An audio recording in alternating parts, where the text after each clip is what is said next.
Batouana ya baloge, Papa Bobo, Batouana. Papa Bobo, il y a une adversité terrible dans ce pays-là, ou même dans le monde que nous sommes, entre les chrétiens et les gens qui sont dans des histoires comme... Mais Bakangi Moutamba et comme M. Baloge. Non, il y a un autre qui a arrêté Moutamba. Aïbit. Non, non. Procureur qui a non, Papa Bobo. Asengi va lever immunité. Va lever immunité. Immunité à Moutouba. Bah c'est du vote, n'a pas vote démocratique. Papa Bobo. Comment Bogilengi, Congo. Nalela Congo Papa Bobo. Vote démocratique. Mais Batamaïli Baboui. Papa Bobo, Moutamba n'a pas volé parce qu'on n'a pas trouvé l'argent dans son compte. Non, mais Balobi, intention. Mais ça, ce sont des accusations. Non, Balobi. Non. Non, il était Moutouaki Rochambongo na compte Moussous. Vous comprenez? Yango Lazaro expliqué que Bango batrasa des gens d'Engeni Nikosala pour que Mbongo ekomi bakabola. Mbongo ekomi awa bazui. Mbongo alors Moutamba a tracé direct. Tu vois, pour aller avec la personne qui doit faire le travail.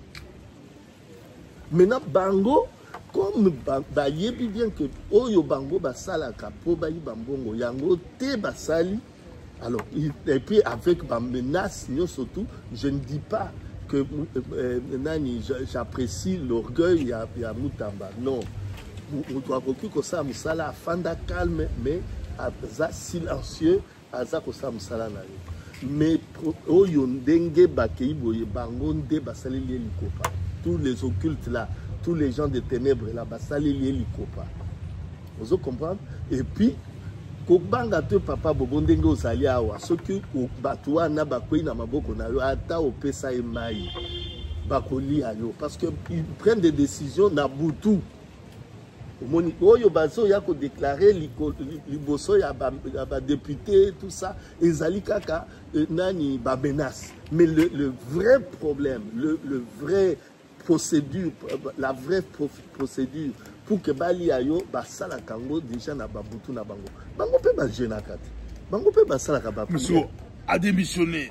Mais comme président Boy, pourquoi président Boy? Non, non. Ce président Boy, c'est un président Boy à démission, soit Boy anti-démocratique. C'est antidémocratique. Non, non. Anticonstitutionnel. Non, non. La Constitution, ceux qui ont mise en examen dans la poto ou la France, il faut ministre tirer les conséquences au démissionner pour lui permettre aux serein na procès pour préparer le procès. Exact. Si vous battez le gouvernement et puis à préparer le procès. Exact. Non, non. Qui te dit que procès Gozala? Qui te dit que procès Gozala? Le Parlement a levé. Non. Après, c'est pas Basali le Parlement passe à Neymar et passe à Lamine Yamal. Papa Nangai. Même constitution, constitution, vous comprenez? Même peut-être à cause de Moutamba, il faut changer en lobby. Vous comprenez?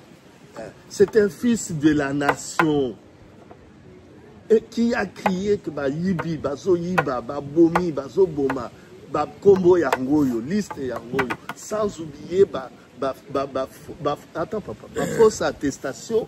Il y a une nationalité, pesa banguna. Vous comprenez? Non, pour profiter dans l'équipe Moutamba, pour l'équipe, on a profité dans un temps, on va profiter trop dans la Moutamba.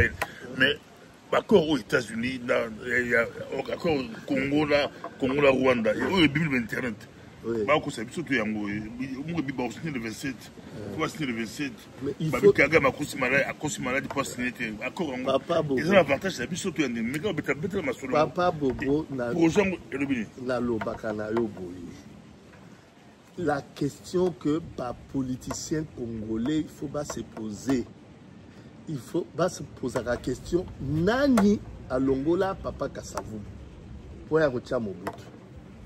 Nani alongola Mobutu pour acha batu ya lukuta oyo bakendaka kokosa makambo et puis kozwa fausse identité congolaise pour que non bisonde tokei kosilisa makambo eza na Congo to développer Afrique centrale na kopesa son monta bapesa bango te mais baye ko balukisango minduki bakomi ko boma baye babengani. Qui a dit que Kabila must go? Kabila ne pensait pas qu'il allait partir. Qui a dit ça? Les loyaux Tozana Landeko Félix. C'est la première question qu'on doit parler. Parce que la nation congolaise est où tu wapi. Nation congolaise est où tu wapi. Pourquoi on ne se pose pas ces questions-là? Il ne faut pas réduire la nation au niveau de la parti politique. La nation congolaise est Ali, nation. Voilà, n'a qu'une histoire. Vienangaï, Dieu donné, Kwebe Kimpele, na papa Jovin, baroki ko contredire ngai. Bangonde na yebi, ba yebi histoire malam ya Congo. Papa Langai. Tozalaka état ya Léopold. Neti moi parcelle na ye nanda kwa kuko sala nyosa. Léopold azui banyongo. Léopold azaki na banyongo. Azo luka batu baya ko somba Congo. A hypothéqué na culture ya coton na biloko nyonso tu ya Congo pour que batu baya ko somba asil sa banyongo na ye par rapport à l'Amérique. Donc aucun détail te nani ayaki ko racheter, je n'ai pas dit acheter le Congo, racheter le Congo pour que Congo ya comme nation, ba komisango en tant que nation. Ezalaki kakatolo ba Amérique, ba américain.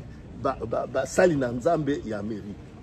Bangonde bakendaki kokomisa biso tokoma nation ya 450 tribus avec les noms des royaumes na empire o ezalaki na Congo bien défini.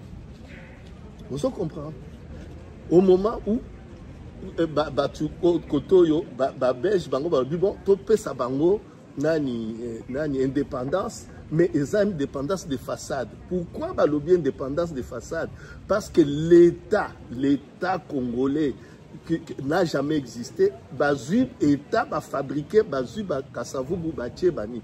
Bitumba ya Lumumba ezala kindewana. Il faut que la nation écrive son histoire. C'est-à-dire qu'il faut que la nation et se réunir et ça la État. Oui, mais bateau aussi les États-Unis.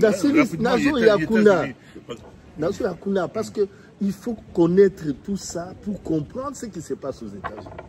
Les États-Unis, ce n'est pas le Congo qui est parti dire aux États-Unis Yakawa, ni l'ONU qui a dit aux États-Unis prends en charge le problème qui se passe au Congo. Non, les États-Unis en tant que parrain qui a créé cette nation dans les Nations Unies, ils ont toujours un mot à dire.